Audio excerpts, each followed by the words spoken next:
Why do places have meaning? There are places which are simply beautiful. A place might be sacred, a place of pilgrimage. It might be somewhere ancient or modern. To Arthur Machen, a London alley could be a gateway to heaven. A place can be dynamic. A wood might draw us in with its mystery. A hill might demand a tower, or a lake a temple. A temple might be built, as Dr. Stukely believed, to draw down influences from above. A place might desire a battle. Stories can be part of a place. We're part of the place ourselves. Shugborough has many stories, all the poetic ideas of Arcadia and the Golden Age. But the place is more than the 18th century landscape. There are other stories in this vale. Walter Aston of Tixall, just across the River Sal, was friend and patron of the poet Drayton and a dedicatee of Fletcher's faithful shepherdess. Not far away at Chartley, Arcadia's author, Philip Sidney, first met his muse, Stella, Penelope Devereux, daughter of the Earl of Essex.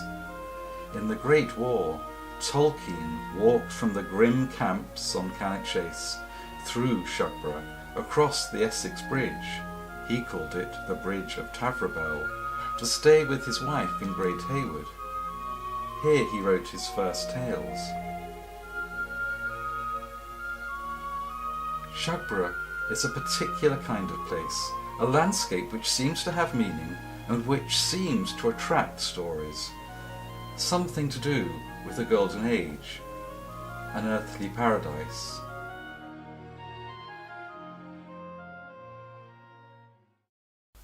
Places and nature as a whole, by which I mean everything that has being, should have meaning. Nature should communicate with us, and we with it. We should surely be part of its wholeness. We should be part of the landscape, part of its performance, part of its story. According to Plato, we can relate to nature because we, not materially but spiritually, are made of the same stuff. In Plato's story, in his Timaeus, when God made the cosmos, he started by making the soul of the world, the pattern of harmony which runs through everything. He found he had some of the material left over, and so he made the human soul. In other words, we have the same patterns, the same harmonies in ourselves as nature has. We sing the same songs. Our problem is that it's difficult. To Plato, it's matter that gets in the way of us seeing and hearing clearly. The early Christian theologians loved the story, but they didn't see matter as a bad thing in itself. They thought we had a natural tendency to be distracted, usually by our own selfishness. This is what they call sin. So to anyone of a Platonic way of thinking, all nature should have meaning. It speaks the same language, but we don't listen. This is a very ancient idea indeed. The idea that once we were attuned to nature, but we have gradually fallen out of tune. Plato's ideas go back to Pythagoras. Pythagoras is said to have learned from Egypt and the followers of Moses. It's the most precious of ancient wisdom, the lost knowledge of the language or music of creation, and the idea that once there was unity, and what is technically called participation, being part of it, in Christian terms, being part of a sacramental world. All nature, all places should have meaning. They should, through themselves, reveal God. You might think that this intimate relationship with God in nature was natural, or that it was something that would be taken for granted in the Christian world. But that's far from the case. Not only did theology take a turn away from this kind of attitude in the 13th century, but some people say people themselves changed and lost the ability to be at one with nature. This Platonic view of creation was shared by the Jewish tradition at the time of Christ and was held by the Christian theological tradition right until the Middle Ages. This positive view of nature was supported by St. Augustine before the threats to Rome made him fear that humanity was reaping the rewards of sin. The Platonic tradition had a great flowering with the Franciscans. St. Francis sang about everything being his brother and sister: moon, sun, stars, the four elements, even death. It was radically inclusive, but he didn't explain anything. But his followers, Bonaventure and Duns Scotus, were inspired to develop the Platonic view into something more dynamic. To them, everything came from God, who was unity, the source of being. Bonaventure loved Plato, but was clear where he differed from him. Plato's creation is necessary, automatic. To Bonaventure, God is absolute goodness. Goodness must be creative, self-effusive, and the energy that flows from the ultimate source of being, which is in fact that same source, is love. Creation is continuous, God's great song. That's a nice idea. A very important feature of the Franciscan tradition, which they took from Plato, is that the goodness, truth and beauty that we find in nature is the same goodness, truth and beauty that exists in God. In experiencing these things, we are directly experiencing something of God. This point is something which will be important when we look again at the 18th century. Another aspect is that all things share being with God. This means that simply by being, something is actually communicating something of God. Even the most awful things, when we see them as being true and having being, can somehow give us a sense of God, that ultimate source of being.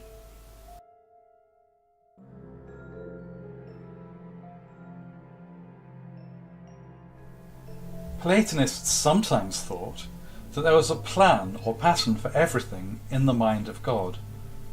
Bonaventure agreed, but suggested that there only needs to be one idea. Every individual thing is an expression of one idea, in Christian terms, the Word, which is the same thing as God, unity, but reflected in infinitely varied ways. In other words, things reveal God by being themselves. As we have that same truth in us, we can see our own selves reflected in nature, but that true self is Christ, the Word, which is also God. Our relationship with this dynamic energy of being in which things are continuously being created, combining into new things, is mystery. The relationship creates a sense of mystery in us. It draws us in to find the mystery in ourselves. We enter the place and follow the paths and the steps as performer and co-creator of its story. But we have a tendency, when we sense mystery in art or nature, to try to explain it, which usually means making a barrier of our own explanations, which blinds us to the mystery, which is just mystery. So in terms of place, there is nowhere more important than a place which has mystery. This is a kind of dynamic sense of its being. It can be anything. It can be beautiful or ghastly.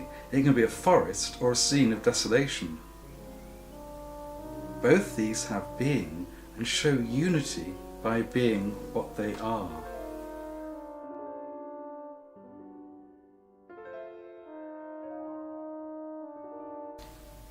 But once this wonderful theology had developed, it immediately began to collapse.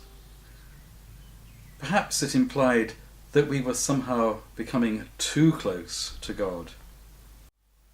The disastrous break came when Thomas Aquinas in the 13th century suggested that it wasn't God's beauty and truth that we experience in nature, but only something like or analogous to God's truth. He probably meant well, but this fatal idea led to theology which detached God from nature. It became possible to say that however much we think nature is good, that good isn't God's. It might even be felt necessary to reject the world. Bunyan's Pilgrim has completely rejected the world. To him the pleasures of earth are the sleep-inducing lures of the enchanted ground.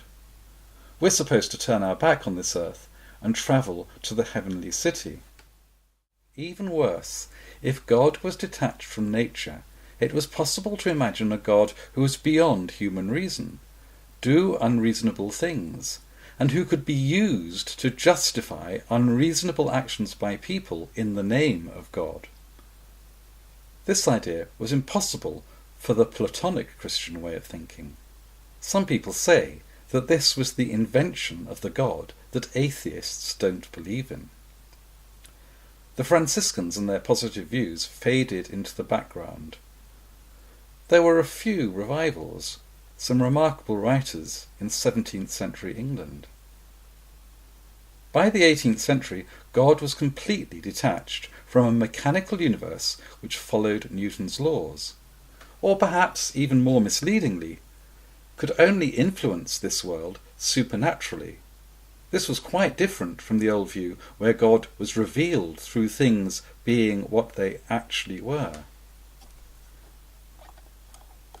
Rather wonderfully, the one glimmer of hope in the deadly 18th century brings us back to Shugborough.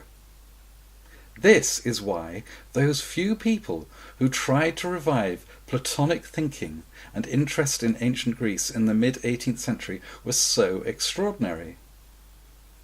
When Thomas Anson of Shugborough and Lord Lyttelton of Hagley built their authentic Greek temples, they meant them to be buildings from which one could see nature and beauty, not buildings to demonstrate power, as Roman-inspired buildings could be. This was the most important argument made by their friends Floyer Sydenham in his translations of Plato, and James Harris in his philosophy. To them, following Plato, nature's goodness, beauty and truth were indeed the same as God's goodness, beauty and truth, but finite, ephemeral rather than eternal. Sydenham and Harris were devout Anglicans, but they were aware how much had been lost and how dangerous this detachment from nature could be. The Industrial Revolution was beginning. It might be hard to grasp today, but for this small group of men and women, this serious vision of nature was radical and revolutionary. Sadly, no one was interested, no one bought the books. And so, the spirit of place is our own spirit. The world speaks the same language. We're drawn to explore this world by the sense of mystery. Following the mystery, we also explore our own souls. If we can see through our own distractions, our need to analyse and explain, the simplest thing can be an epiphany. In fact, our journey is a pilgrim's progress, searching for the signs of Eden or the earthly paradise, and the city that is at unity with itself. The entire cosmos speaks the same language as our souls, or rather, sings the same music. In his fable of creation, Plato passed on, but didn't invent, the idea that our souls were made of the same stuff as the pattern of the cosmos. what this pattern is harmony. This very ancient and sacred secret was that everything was made of number. There is an inherent law in the cosmos, and the same laws exist in every aspect of nature. This law was the first made thing. God doesn't need to control everything. Nature can be free to grow because it has harmony within it. This is often imagined in terms of the music of the spheres. This idea was lost, of course, after 1600, and the idea that there was an inherent law in nature was lost too, but now seems to make sense again.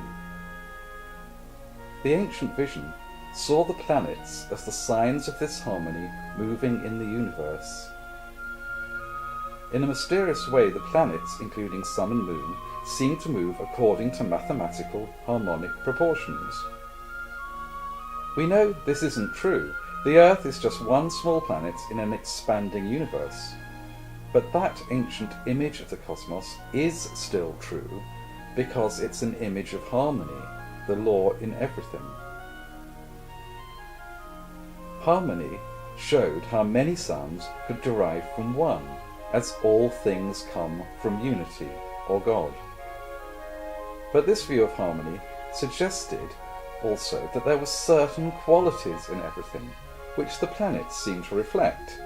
Everything in nature, it seemed, contained these archetypal qualities.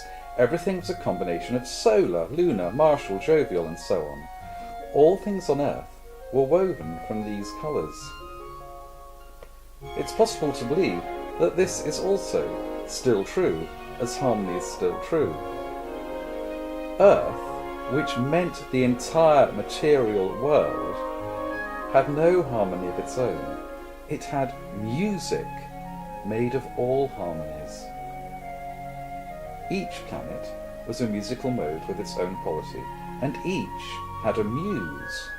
The Earth's muse was Thalia, comedy, because Earth's music, like comedy, is made of contrasts, combinations, surprise. It's possible to imagine that there are places on Earth, like people, which reflect one of these planetary qualities in particular. A place might be solar or mercurial. I explored this in a series of musical videos. Was Shugborough, this sweet vale, a place which was dominated by one harmonious planet, Venus perhaps, and one muse? But I should always remember Thalia.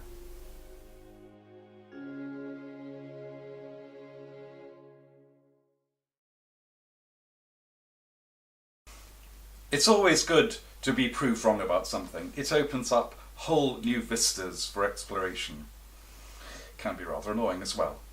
But only a few weeks ago, it was good old Plato that made me realise that I'd been completely wrong about this theory of the planets and spiritual place. Might be true in a certain way, but it wasn't the solution to the mystery of Shugborough. I was very lucky to find a first edition of the first translation of Plato published by Floyer Sydenham in 1759. This is his translation of Plato's Io.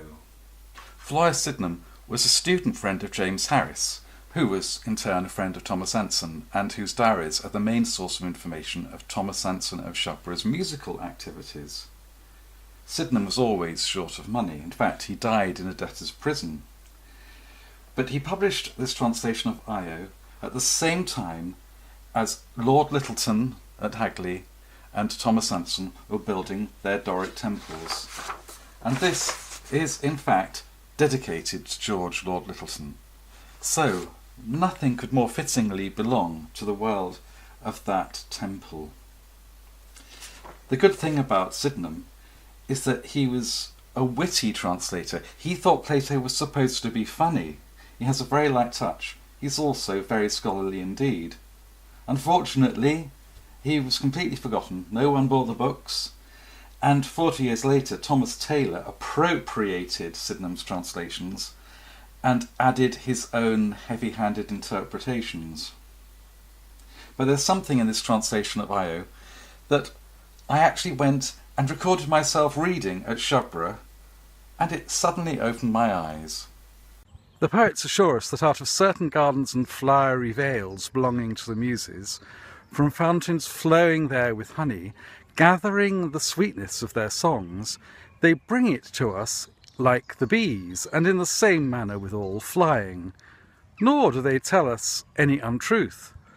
For a poet is a thing light and volatile and sacred. Certain gardens and flowery vales belonging to the Muses. I should have remembered Thalia, because Earth has music made up of the influences of all the Muses and all the planets.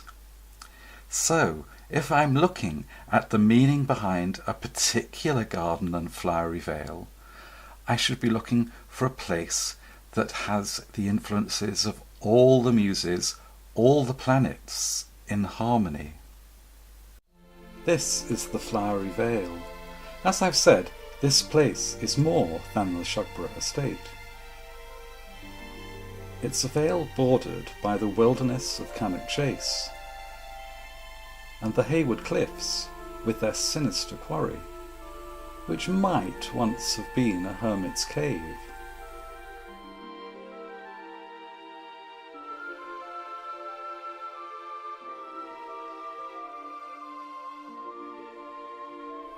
It's a locus amenus, a place of comfort, separate from the world as a whole, secluded. Two rivers meet here, Trent and Sow. It remains a locus amenus, even with a canal and two railways passing through it. Perhaps this place has some curious significance in the geography of this island. The River Sow certainly flows from a secret source which is the furthest west in England, where water is flowing to the east. Many poetic images seem to be attracted here: Arcadia, the Golden Age, and the more recent stories. But the poetic image that seems to suit this place most, and which takes us back to the most ancient of mysteries, can be found in Dante. Elizabeth Anson read Dante with her sister-in-law Jemima Gray. In her portrait at Shugborough, she is holding her portrait of the poet. I don't know if she thought of Dante's scene in the earthly paradise when she was here. Dante arrives in this place, which is on earth and yet is also Eden. This is the earth in harmony. He walks by the river, two rivers, Lethe and Eunoe, and sees the mysterious Matilda on the other side. Matilda is gathering flowers. She reminds the poet of Proserpine the day her mother lost her, and she lost eternal spring. This place, says Matilda, is the cradle of mankind, a sign of eternal peace. The classical imagery of the Golden Age merges with the myth of Eden. On the other side of the river, not on the Shugborough estate, is the Dairy Bridge, which leads to the site of the lost Tixall Hall. It's Gothic, possibly late 18th century. And here's the inscription: Hic ver perpetuum. Here is eternal spring. In some way, this vale is a part, a reflection of the earthly paradise.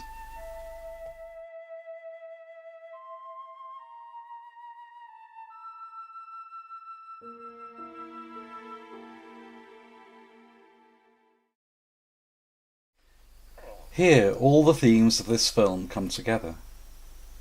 The earthly paradise is a place which is in harmony with the cosmos. In ancient Hebrew tradition, Eden is part of the mystery of the temple.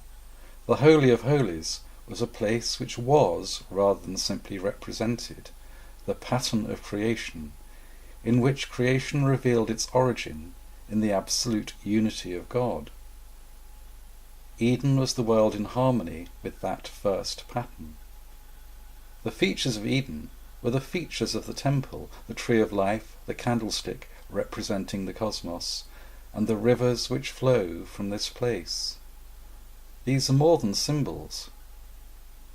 In terms of temple mystery, a place which has the features of the Holy of Holies in its nature will resonate with the meaning of the temple. The story of the 7 days in Genesis was too sacred to be read aloud.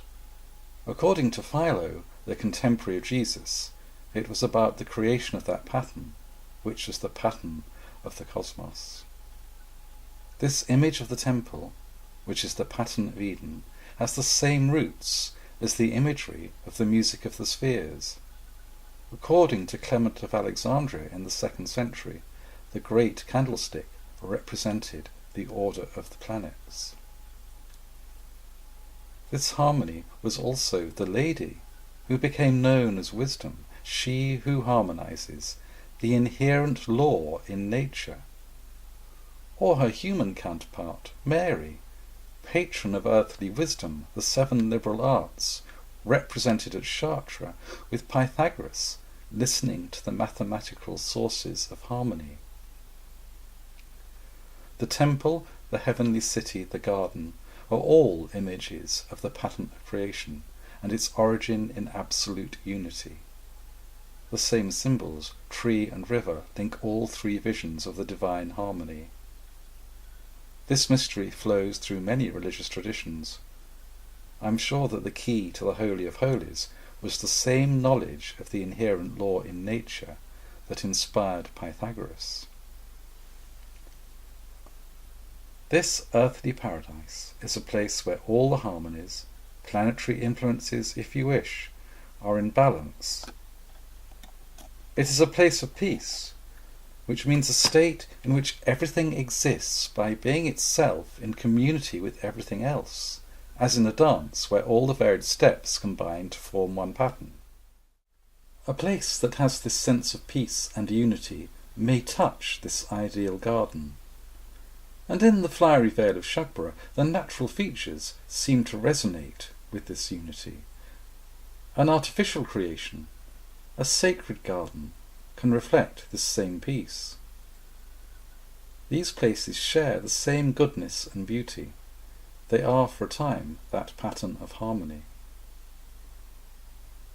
Such a garden can be an imaginal locus amenus, where we can place ourselves to find the honey of the muses, to encourage creation.